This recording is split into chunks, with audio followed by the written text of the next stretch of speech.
Hey, everybody, and welcome back to another episode of the Growth Class. I'm Phil Masiello, your host, and today we're here with Tierra Forte. And Tierra is the co founder of and CEO of Mitely, a direct-to-consumer brand making high-quality, organic, fair trade certified children's clothing accessible to the everyday consumer. But Tierra isn't just building a great brand, she's an absolute pioneer in the eco-fashion space. I started to look into her background, and it's unbelievable because before Mitely, she founded her own premium organic denim line. She was the VP of product for Packed Apparel, was a leading voice in the team that developed Fair Trade USA's apparel and the home goods standard, a standard now used by industry giants like Patagonia and West Elm. So she really has credibility and knows what she's talking about. So she's not just a talking head. She's somebody who's really got credibility in this space. And on top of her 20 plus years of industry experience, she's an entrepreneurial journey is rooted in deep personal resilience, having navigated her early career as a young single working mother. Today, she's building mightily alongside her co-founders and even her daughter, who officially holds the title of Chief Kid Officer. So, Tierra, welcome to the Growth Class, and thank you for taking the time to come on and tell your story. Well, thank you so much. I'm excited to be here. This is going to be fun. Yeah. So just to sort of give us a background. I don't know if I did justice to you with that intro, but give us a little bit of background in what you've done and how you've done it and why, Mindly is so important to you. Yeah, thank you. I thought you did a great job. And I'm actually going to start with the why. And I think you touched on it a little bit. Uh, by the time I started my career in the fashion industry, I was already a mom and I had a little 5-year-old baby along with my first job. And so I already had a heightened awareness of things like the chemicals that are in our environment or our food supply or that our kids are going to interact with. And I also had an awareness of that the planet we were living on is the one that my child and her children are going to have to live with. So I think launching my career with that awareness just gave me a different perspective. And then starting to understand that the industry I loved so much, fashion, was pretty wasteful, pretty exploitive, and one of the biggest polluters in the world. It just made me reevaluate how am I going to do the thing I love to do while feeling okay about it and being able to look my kid in the eye. Yeah. Yeah. It's amazing. Some of the things that we do in this country with products that you don't see happening in other countries. And you're 100% right. You have to think about this is the planet that we have today, but it's also the planet that your child has and your grandchildren are going to have and your great grandchildren are going to have. So somebody's got to take action somewhere. Totally true. And I think that's why with Mitely, we really prioritized from day one using organic cotton, but also requiring that level of traceability from our suppliers that allowed us to know that we were actually sourcing organic cotton, not just something that somewhere along the line had slapped a organic label on. Are you producing domestically or are you producing overseas? So for Mitely, we're producing all in India. For my denim company, I actually did do everything in the US. But that was over 10 years ago now, and the industry has changed even in that short amount of time, especially in the cotton space. It's really, really difficult to do anything domestically anymore. Yeah, it is. It's I have very limited knowledge in the fashion space, and or textiles.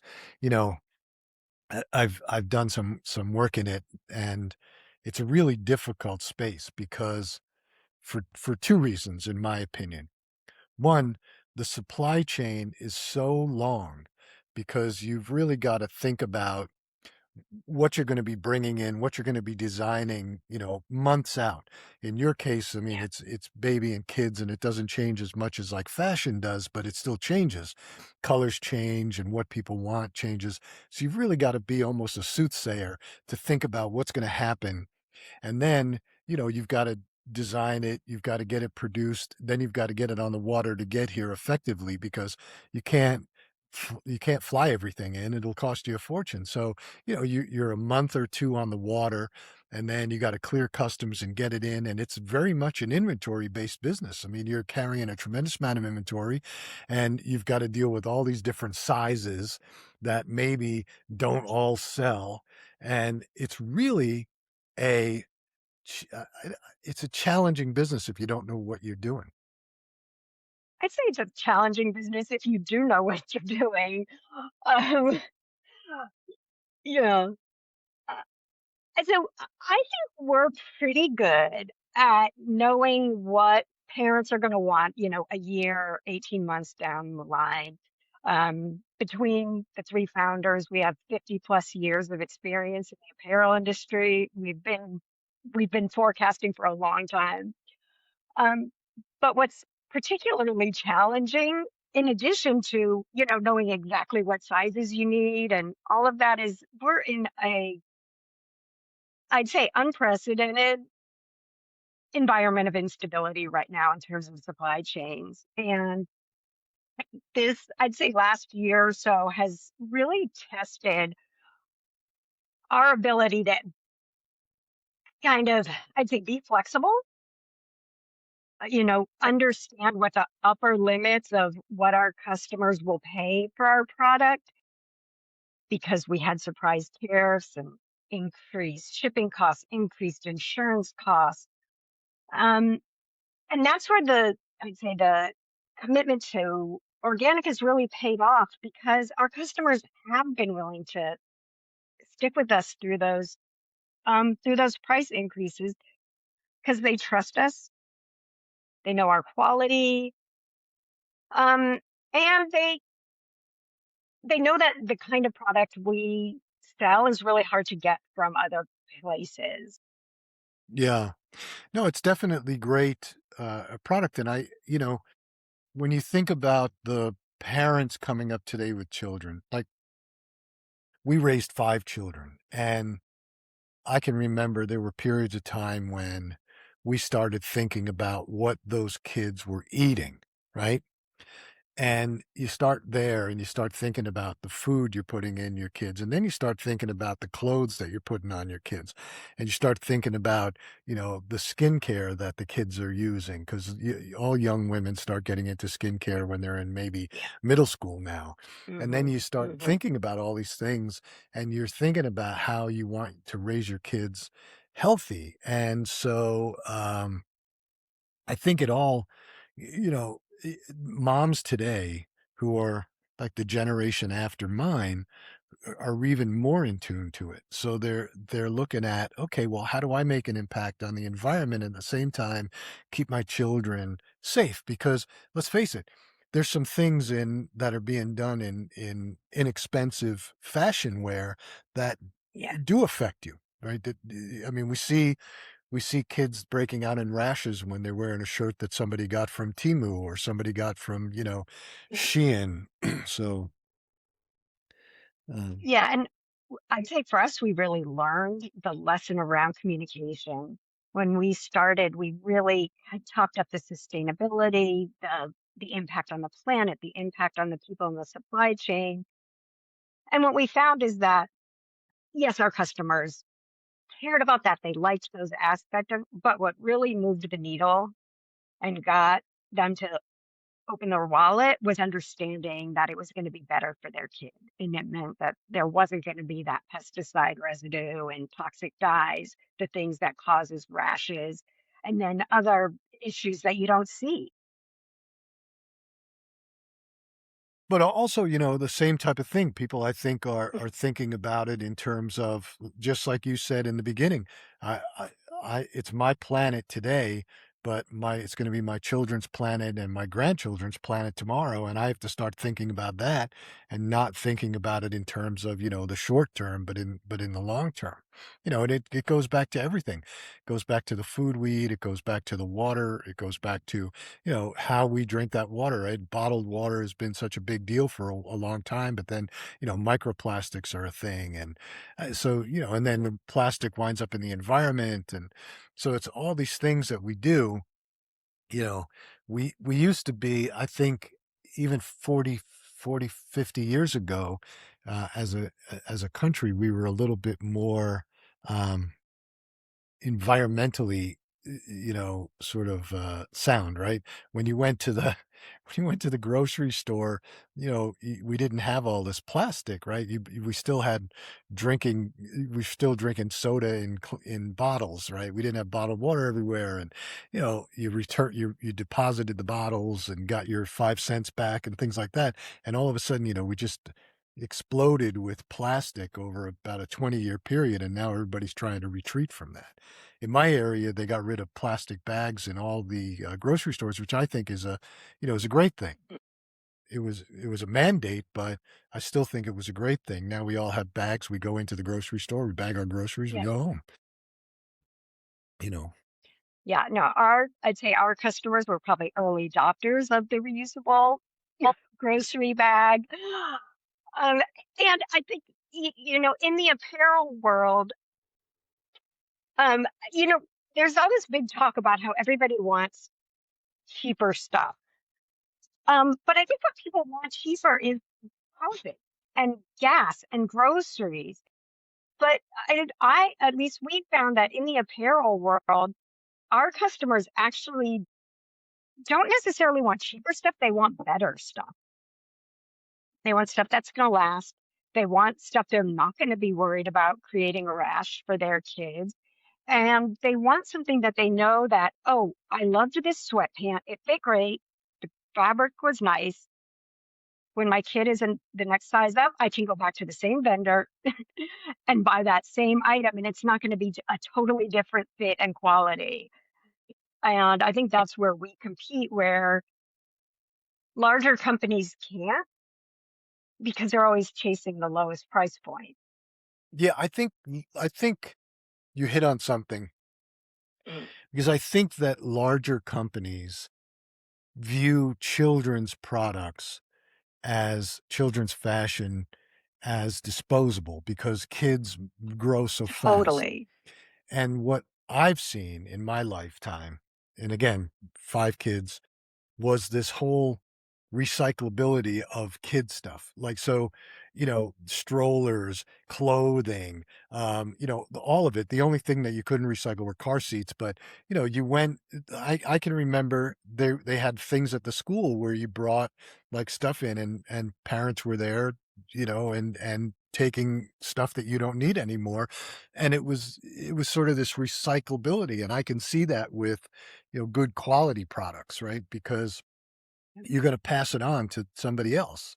I don't know anybody who just dumps it and throws it in the trash. You're always looking for things to give away, dressers and, bassinets and all that stuff.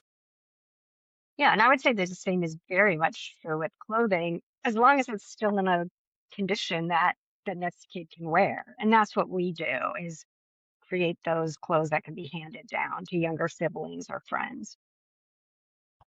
I think it's becoming important, not just in, what in children's fashion, but I think in fashion in general. I had a conversation with a guy who's doing men's, fashion out of California, and he was telling me that he said, I'm not good enough to chase trends. He said, I can't do it. He said, I just Yeah. don't have that.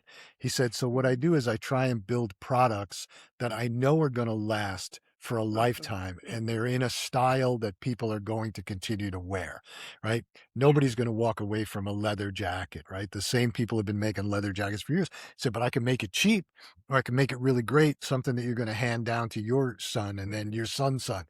So that's sort of the path that he's on, and his product is great, and he guarantees it for life and all that stuff. And I do think that there's this trend for people to buy better clothing and then keep it for a longer period of time, you know? Yeah. Well, what we've seen is the market becoming really bifurcated, as there is that Shein Temu customer, and there's a lot of them, and they are just, what's the trendiest thing? That's in fact so trendy. I don't need it to last more than one or two wears, and clothing really is viewed as disposable.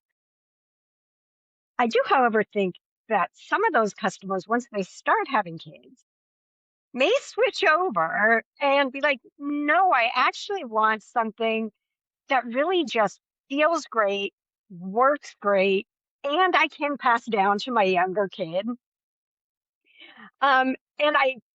And now I have all this stuff, and I actually want a lot less stuff in my house. So we'll see. We'll see how many of those Shein customers flip later in life. But right now there's certainly enough to keep Shein and Temu chugging along. But luckily there's enough customers on the other end to keep us chugging along as well. Well, I think that, Shein and Temu they're worldwide, they're global. So Hmm. it's a whole Hmm. different, you're selling in India, you're selling in Pakistan, you're selling all over the place. Yeah, In the United yeah. States, I think you find people that are buying things on Shein and Temu and then making fun of it. And a Hmm. lot of them are making fun Hmm. of it because the sizing isn't right. There's all kinds of things. But I do think that there are people that are buying disposable stuff on Shein and Temu, but it's not, that stuff's not going to be last for them, and they are going to move on because nobody wants to wear a cheap t-shirt, as certainly a teenager doesn't care because it's going to wreck it. But as you move into your 20s and start caring about how you look, quality is always going to prevail. So I think that Shein and Temu are always going to have a place for younger people that are, of a certain age that just don't care. They're gonna it's disposable. I'm gonna wear it one or two or three times, and then. But there's so many people making fun of it. It cracks me up. We spend a lot of time watching videos for our job, but we spend so much time and it just cracks me up the people who buy from Shein and Temu just to make stupid videos about how poor the product is. And it's just amazing to me that they're probably I wonder I often think about what percentage of their sales is from people purchasing just to make fun of them. Yeah, that that would be an interesting thing to study. I don't know if you are also tracking, but in Europe especially, there really is a crackdown on fast fashion. And it could be that these companies will at some point start to have to take more responsibility for, you know, recycling their products post, kind of what happens to post usage. And because right now it's just awful, it all winds up in Africa, it, destroying the local clothing markets and clothing industries, and then just like clogging up beaches and landscapes with garment and textile waste.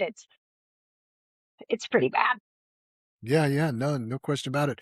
We actually have a company that we work with that, um, they work in third world countries or, Mm. smaller economies like Vietnam, Brazil, Colombia, places like that, in Africa, Southeast Asia, where, in those countries, waste is a major problem. Yeah, And so the governments come in and hire this particular company to come in and set up the infrastructure to sort of recycle that waste because they have to crack down on it, and it affects textile, it affects plastic, it affects metal, electronics. So it's global. I mean, it's not a problem. It's not just a problem in isolated areas. It's a problem everywhere. that is very true. Yeah. So, what do you think the biggest bottleneck for your growth is? Yeah, so for us, it is that we've really been bootstrapped. So we can only grow as fast as we can finance inventory.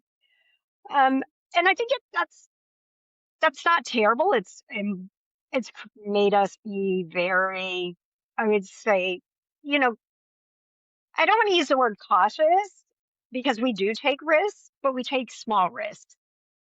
And there have been opportunities that we have really missed because we didn't have a big chunk of money to put towards it when it came up. So I would say for us, it really is, I would say funding growth mostly just from our own revenue. You've been able to fund your growth from your own revenue? Largely, we have a couple of investors who are very different from traditional VC investors or private equity, where their primary goal is kind of create a long-term sustainable company versus a big payout. And we've been, I would say lucky, but I think we've also been very intentional and smart about how we take money. So we have investors who have the long view along with us, but the trade-off is it's been very small amounts. Yeah, yeah. I mean, that's really because it's truly a labor. I mean, an inventory intensive business hmm because you have hmm to be prepared. And are you just selling strictly direct to consumer, or are you selling in retail as well? So we sell on our line, on our online store direct to consumer, and then we also sell on marketplaces. So we're on Macy's.com, Nordstrom.com, Target, Amazon, of course. And then we do have a small wholesale business with independent retailers. And um, the big thing we're working on right now is actually opening our own retail store locally here, where we have a nice network of customers who are already familiar with us and have been asking for years, when are you going to have a store? And where is that? What part of the country? California? Yes, we're in California in the Bay Area. Oh, in the Bay Area. Yeah, that should be great. There's enough Yeah. density there. Yeah. Yeah, retail's a little challenging, I would say, you wanna sort of go softly on that, but, just because it comes with its own problems, but, you've probably got the inventory to do it. Yes, we do. Yeah. Yeah, the challenges with I tell you, man, we've tried several times in my lifetime to get involved in, textiles, whether it's, home textile, or in, fashion, and it's Mhm. it's not an easy business. Like, we understand consumer products really, really well, and that's a totally different mindset. When you start talking about textiles, man, it's just the challenges of the forward thinking, the planning. If you didn't grow up in that world, you're really at a disadvantage, I think. I don't think that anybody can just jump right into that business, You have, like, what, 20 years, 30 years experience in it. Yeah, and I'm still learning every day. And it doesn't get easier, the inventory planning, because there's always something you couldn't predict. Yeah. And I would imagine that you've gotta have, like, a good core group of suppliers that you can count on over and over again, because that's another challenge. You can't just find suppliers to turn on and off. Yeah, that is totally true. And I would say that's another place where sort of our values based approach to supply chain and suppliers has really paid off for us. Our main supplier in India, I've had a personal relationship since my days at Fair Trade USA, and we have gone through COVID together. We went through 50% tariffs on India together. We have now gone through our normal shipping route being cut off because so many other shipments were going through there. And we have definitely had a really strong partnership. And like during this tariff, what for us was a crisis where India tariffs went up to 50%, our our main supplier went back through the entire supply chain and was like, everybody's got to take a little bit. And we agreed to raise prices somewhat, but we're like, we can't raise them more than X percent. And So, and it worked. We were able to continue sourcing in India with our supplier throughout that price increase. Yeah. We went through it with, we have a client in the shaving business. And for years, there was really no, I mean, the tariffs on electric razors Mhm, was mhm. really very low. And all of a sudden it was 100%, 100%, Yeah, so that takes you from, a $5 cost to $10, which trickles out to and takes you from, like a $25 product to, almost a $50 product. And people don't, they think that the tariffs, oh, it's not a big deal. It is a big deal. It's a killer, and yeah. it hurts. So I feel your pain. Um, we're almost out of time. So any last minute comments or things for people? Where can people find you? Where can people find your product? Moms who want to buy it, any of that stuff. Yeah, so the best place to find us is on mitely.com. And what's cool is if you search fair trade children's apparel, we're the number one. So I'm very proud of that now. And I would also say, like, anyone who shops small local boutique, that's the kind of store we sell in. And if you go in and ask for our brand and they don't have part, um, oftentimes those stores will then reach out to us and be like, "Hey, we've had people looking for your brand. Would you be interested in selling in, my little store in this town?" Yeah, that's great. Yeah, so miley.com, we'll put that in the description so that people can go Thank to you. it. And yeah, it was great having you on. I really appreciate you sharing. It's a great story. Thank you. Thank you for having me. Yeah, it's my pleasure. And again, anybody who's out there, it's an incredibly inspiring story, I think, to think about sticking to your, true values, even when you start be faced with, things like tariffs. I mean, Mhm, probably would mhm. have been easier to go and say, okay, well, we're going to move away from sustainability and say just to get the cheapest product because of this, but instead you didn't. So again, it's amazing, durable, ethically made kids clothes, mitely.com. So thank you for being on. We truly, truly appreciate you taking the time. Thank you so much. All right, my pleasure. And until next time, we'll see you.